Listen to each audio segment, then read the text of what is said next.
Well, hey, good morning, everybody. Bill Sieglein with CISO ExecNet. I'm continuing our series of CEO and founder interviews in the cybersecurity space. Today is Jonathan Gill with Panaseer. Jonathan and I met in New York a little over a year ago at an event and struck it off immediately.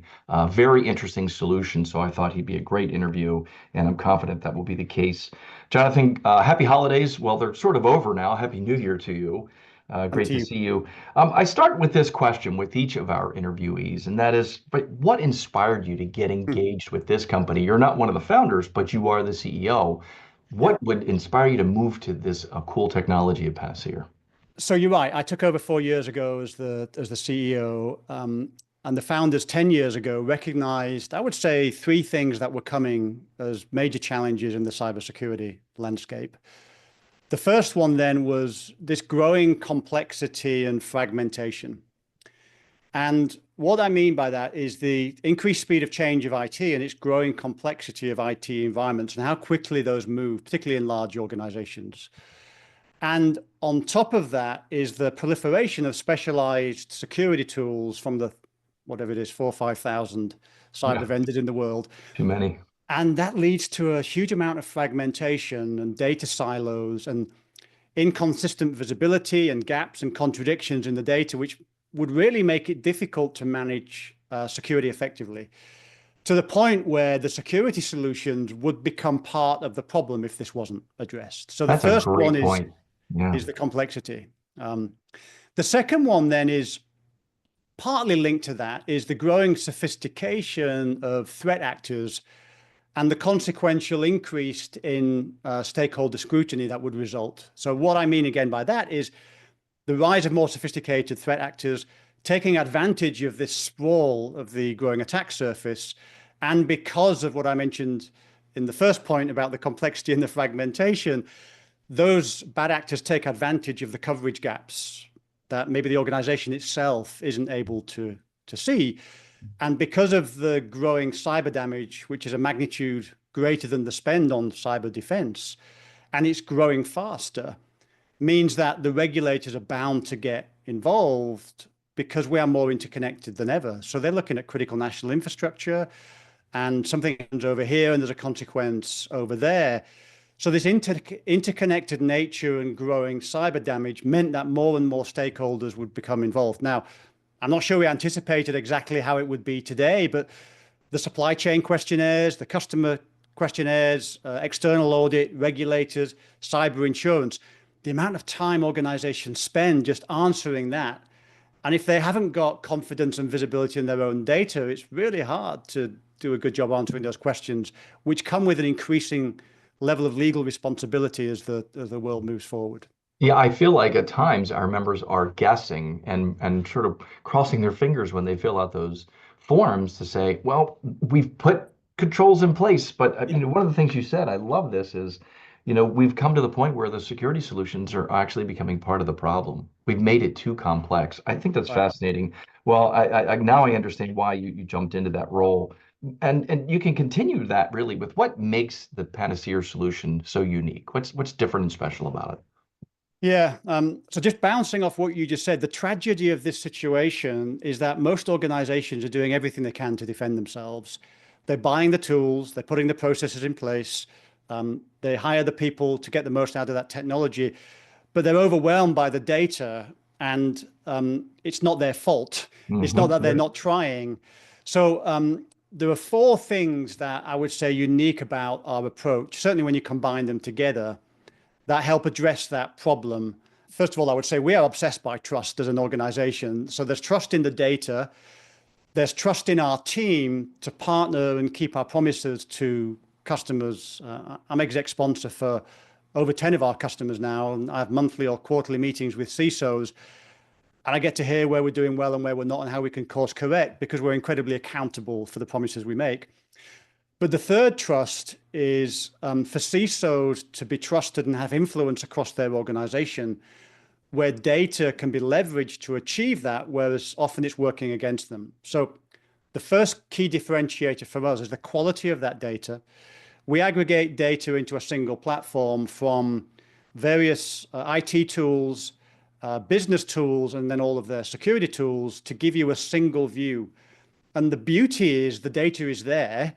The tragedy is it's not available to them because it's overwhelming, because it's fragmented and it's full of gaps and contradictions. So we use data science to harness that data, pull it back together, and we do so across 10 different security domains. I'll just list them out for you just so you can see how Yeah, I'm comprehensive this is. curious. So inventory, Hmm. and that's not just hardware assets. It is hardware and cloud, but also it's software, it's people, it's the accounts, the privileges, the groups. And then when you understand organizational context, you find all of those assets and you link infrastructure and applications into important business services. And you link that into their people structure and their geographical entities and their business structure. So they get to see their whole world of IT and human assets as they need to see it in their world. The second domain we support is vulnerability management and then patch management. We support endpoint, application security, identity and access management, privilege access management, then cloud configuration, and then what we call infrastructure, which is your on-prem configuration, and then user awareness. And we're deploying more domains, but we've got pretty comprehensive coverage in those 10. It's interesting. I mean, the very first one, right, is the asset management, understanding what you have in your domain. Yep. And in a survey of our members 2 series ago, where we talked about sort of the threat and vulnerability management space, Yep. by almost 70% members said the thing they do the worst is asset management.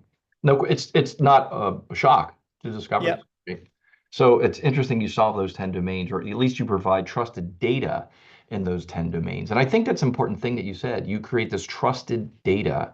And I think CISOs need to trust that they have a good view of their environment and the risk Yep. that it currently poses. So that leads me to this question of, you even mentioned it. There's like 5,000 security solutions in this space. And in my head, I think there's about 300 security problems. And we have 5,000 solutions for 300. That's out of whack. How do you cut through the noise to sort of go, we actually have a solution that works? Yeah, if I could just go back to Yeah, the differentiators then, because I think this answers that I question agree. I think it well. does. So the first one is around trust, and that's trusted data to enable humans to be trusted. The Hmm. second part of that is also human, though, which is the collaboration. It's not CISO risk, it's business risk. And we see That. CISOs left held with it because the business leaders don't understand it or they don't have accurate data. So our platform collects and presents the data in a single place, but it also then translates it into the language needed for each stakeholder, Mm. including business stakeholders, mapping controls to their important business services, and whatever their area of responsibility is, they get to see their window. So if they're in internal audit, or they're an IT analyst, or they're a business owner with these applications, whoever they are in the company, we're enabling the CISO to orchestrate and really hold the right people accountable Mhm. with trusted data and identified owners, so that the correct owners own the business risk, not the CISO risk. So that Yeah. second one we think is key to help Hmm. CISOs thrive Right. and give them a chance of being successful at doing what they do and not overwhelmed by this data and on the back foot. So I find that really interesting because we are now emphasizing with our members this term of cyber resiliency. And Yeah, I think it's going to play an enormous role with CISOs having success moving forward. Because currently, I don't think they all have the BCDR function. And with the CrowdStrike issue and others, we see that resiliency is a major part of their role. And if they're yep, not doing it, I think they're going to lose the emphasis in their role. So I think you offer a solution that helps them. Maybe that's one of your domains ultimately in the future is cyber resiliency. I know you can't name an account because no one likes to be named, but is there a case study where you came in, maybe it was early, maybe it's current, where you mm. have provided some incredible value with a client? Yeah, and I listen to our customers carefully, and they, of course, they inform the problems that we solve. Yeah, I'll share an example of a customer who reached out recently. Um, it was a CISO. I'm exec sponsor, so they reached out to me, and the note was sent to the team on thank you for two things. One is the significant savings in effort of their security reporting, where we automated things that the humans were doing. And when you peel back the onion, what you realize is it's not just the amount of time, which some organizations say 40-50% of security teams' time is spent answering questions and producing reports. And maybe it's not all structured process. Some of it's ad hoc. They get a question because a board member's read a newspaper article and they're on the back foot. The team has to rally. This is probably the worst part of their job. First of all, they're more skilled than producing data. And secondly, it gets in the way if you're spending half of your time answering stakeholder questions. It gets in the way of reducing the risk and managing the actually solving problems, right? Which then means you get more gaps, more things turn up in the SIM and the red team findings and the pen test findings. That then creates more distress. You then get distracted from what you were doing, and therefore you end up shifting right towards detect and respond and recover, rather than focusing where the effort ideally is placed on identifying and protecting. Anyway, I digress. But so going back to what the customer said was, thanks for what you've done in automating our reporting. But secondly, in the trusted data we have. And this CISO said, you moved me from being a risk taker to a business enabler.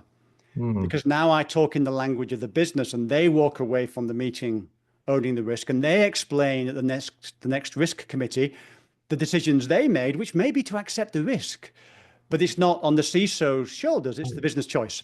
So this customer then said, hey, if you want me to, I'll take you through our use cases. So we said, yes, please. And we pulled a team of ours together from product team through to marketing. And they took us through their 4 use cases of our platform. And I think it's a good summary of what our customers do.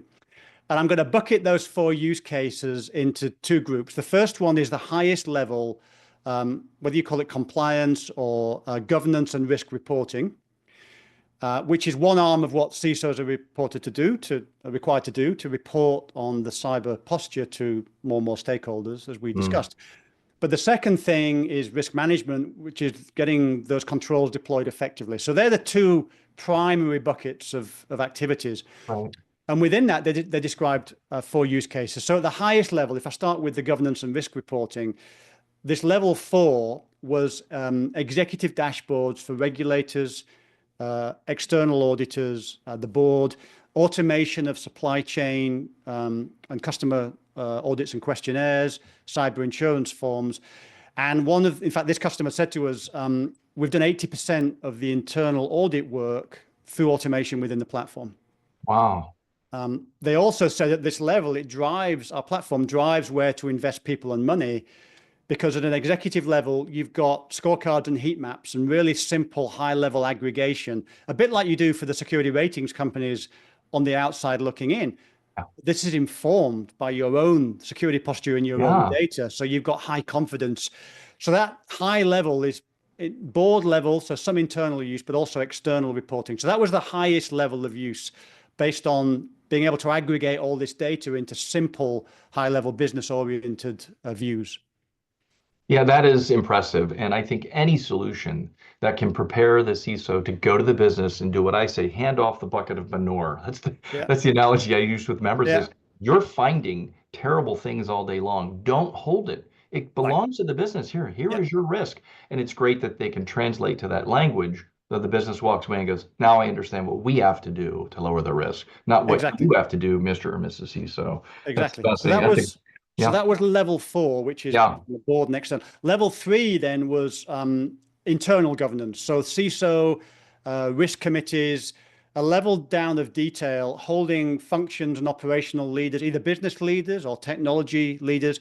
It's CTO, it's SecOps, it's GRC, it's internal audit, all getting an aggregated view according to whatever they need to look at. And if you're responsible for North America, you're held accountable for this. If you're responsible for EMEA, you're held accountable for this. If somebody owns Windows or Unix as a technology platform, then you can slice it by that amount of data. So it's still high level, but then being able to drill down and find where the gaps are before you're presenting that data externally. So this is really about managing risk, not just presenting it. So that was level 3 of these 4 levels. Wow. That's got to be a very happy client. I love when a client comes to you and says, let me tell you what we're doing. And by the way, let me show you how we're using it, right? And then you got to share that with all your product people.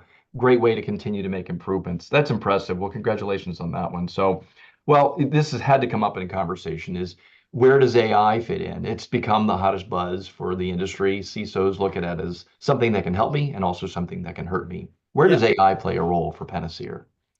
Yeah, so we know that AI is a game changer for the world. It brings opportunities and it brings risks. We're here to manage both of those. Um, First of all, I would say threat actors are going to leverage AI to find those gaps that you might not know about. So the fundamental value proposition that we have becomes stronger in a world where there's greater threat actors and greater scrutiny. So from a threat actor point of view, they can leverage technology to find the gaps. And we provide truth data that helps you find all of those gaps and make informed choices proactively so you're not reacting to attacks. So the first thing we'll do is help our organizations defend themselves through informed choices. The second thing then is controls assurance. Any technology tends to lead to more cyber controls and cyber tools being deployed to protect you from the threats and the risks that come with that technology. So just as maybe some people thought cloud was going to solve all of our security problems, it's got great advantages and it comes with risks. And there are cloud associated controls like cloud configuration, which didn't exist before. There will be AI controls.